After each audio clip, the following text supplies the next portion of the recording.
Hi guys, welcome to next way classes. So మన first video history సిరీస్లో. So ఇది మనకి ఇండియాలో 1913 to 1918 like 1914 to 1918 world war జరిగింది కదా. సో ఈ పీరియడ్లో ఏంటంటే మనకి ఇండియాలో లైక్ పీపుల్ అనేది చాలా హార్డ్షిప్స్ ఫేస్ చేశారు అనమాట. ఎందుకంటే లైక్ బ్రిటిషర్స్ ఈ వరల్డ్ వార్ టైంలో ఎక్కువ ట్యాక్సెస్ కలెక్ట్ చేసి మనకి డిఫెన్స్కి మనకి బడ్జెట్ ఎక్కువ ఇవ్వటం, ఓకేనా, పీపుల్ మీద ఎక్కువ ట్యాక్సెస్ వేయటం, అండ్ అలా కాకుండా విలేజ్ నుంచి కూడా ఫోర్స్ఫుల్గా ఆర్మీలో రిక్రూట్ చేసుకోవటం వల్ల పీపుల్ అయితే చాలా అసంతృప్తి వచ్చిందనమాట ఇప్పుడు ఆ టైం పీరియడ్లో. సో దాంతోపాటు 1918 నుంచి 1921 వరకు ఏం జరిగిందంటే మనకి ఈ క్రాప్స్ అనేది సరిగ్గా పండలేదనమాట, ఓకేనా. ఇప్పుడు ఒక పక్కేమో వార్ వల్ల ఇన్ఫ్లేషన్ పెరిగింది, రేట్స్ పెరిగాయి, వీళ్ళకి ట్యాక్స్ ఎక్కువ కట్టాలి, ఇంకో పక్క పంటలు సరిగా పండలేదు. సో అయితే మనకి గాంధీ మనకి 1915 జనవరి 9న ఇండియాకి వచ్చాడు కదా. సో మనం జనవరి 9న మనం ప్రవాసీ భారతీయ దివాస్ కూడా జరుపుకుంటాం కదా. సో ఇప్పుడు మనకి ఏంటంటే 1917 అండ్ 1980లో 3 సత్యాగ్రహాలు జరుగుతాయి. సో ఆ 3 ఏంటో మనం తెలుసుకుందాం, ఓకేనా. సో ఫస్ట్ 1917లో చంపారన్ సత్యాగ్రహం. సో ఈ చంపారన్ ఎందుకు జరిగిందంటే వాళ్ళు ఒక ప్లాంటేషన్ సిస్టమ్ తీసుకొస్తారు, ఎవరు, బ్రిటిషర్స్, ఓకేనా. ఆ సిస్టంలో ఏంటంటే మనకి 3 కతియాస్ అంటారు. 3 కతియాస్ అంటే 3 అంటే 3, కతియాస్ అంటే 20, అంటే లైక్ 20 కతియాస్ అని, ఓకేనా, కాతాస్ ఆర్ కతియాస్ అని. సో అంటే ప్రతి 20 కతియాస్లో 3 కతియాస్ ఇండిగో ప్లాంటేషన్ వేయాలన్నమాట. అంటే లైక్ వాళ్ళు ఆల్రెడీ ఉన్న ఇబ్బందుల్లో పాటు సో పక్కాగా ఈ ఏదైతే మంచి ల్యాండ్లో అంటే 3 పార్ట్స్ కూడా మంచి ల్యాండ్లో మనకి ఇండియా ప్లాంటేషన్ ఇవ్వాలని చెప్పేసి ఫోర్స్ చేస్తున్నారు అనమాట బ్రిటిషర్స్. సో ఆ టైంలో మనకి రాజ్ కుమార్ శుక్లాని మహాత్మా గాంధీని ఇన్వైట్ చేస్తాడు.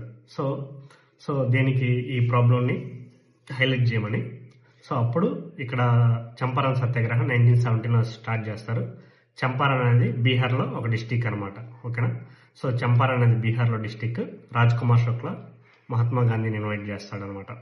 సో దీని తర్వాత సత్యాగ్రహం జరగటం, ఓకేనా. అది తర్వాత వాళ్ళు వెనక్కి తీసుకోవటం. సో ఇది సత్యాగ్రహం కూడా సక్సెస్ అయిందనమాట, ఇది చంపారన్ సత్యాగ్రహం. నెక్స్ట్ 1918లో ఖేడా సత్యాగ్రహం అనమాట.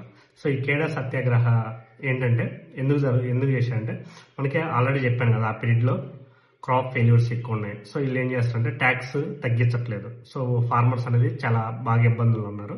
సో ఇక్కడ గాంధీ ఏం చేశారంటే ఈ ట్యాక్సెస్ని కట్ చేయమని, ఓకేనా, ట్యాక్స్ లేకుండా పంటకి ట్యాక్స్ లేకుండా ఉండాలని చెప్పేసి ఇక్కడ సత్యాగ్రహం చేశాడు.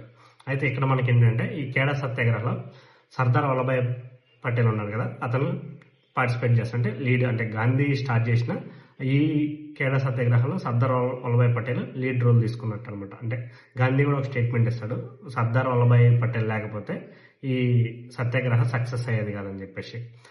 గాంధీ, సర్దార్ వల్లభాయ్ పటేల్తో పాటు మోహన్ లాల్ పాండే కూడా పార్టిసిపేట్ చేస్తారు. వీళ్ళు ముగ్గురు లీడర్స్గా, ఓకేనా. సో ఇందులో ఎక్కువ లీడ్ చేసినారంటే సర్దార్ వల్లభాయ్ పటేల్, ఓకేనా. ఇది 1918లో ఖేడా సత్యాగ్రహం.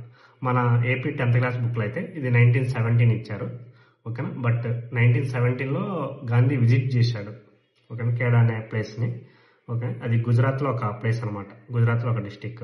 బట్ సత్యాగ్రహం స్టార్ట్ చేసిన మాత్రం 1918లో, ఓకేనా. నెక్స్ట్ అలాగే 1918లో అహ్మదాబాద్లో మిల్ వర్కర్స్ ఉంటారు కదా, వాళ్ళ కోసం స్ట్రైక్ చేశారు. ఇది గాంధీ ఫస్ట్ హంగర్ స్ట్రైక్ అనమాట, ఓకేనా.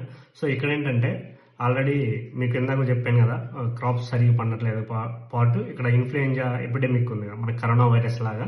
ఆ టైంలో అదొక వైరస్ లాగా వచ్చిందనమాట. సో అప్పుడు ఆల్మోస్ట్ 1.2 to 1.3 crores పీపుల్ అయితే చనిపోయారు.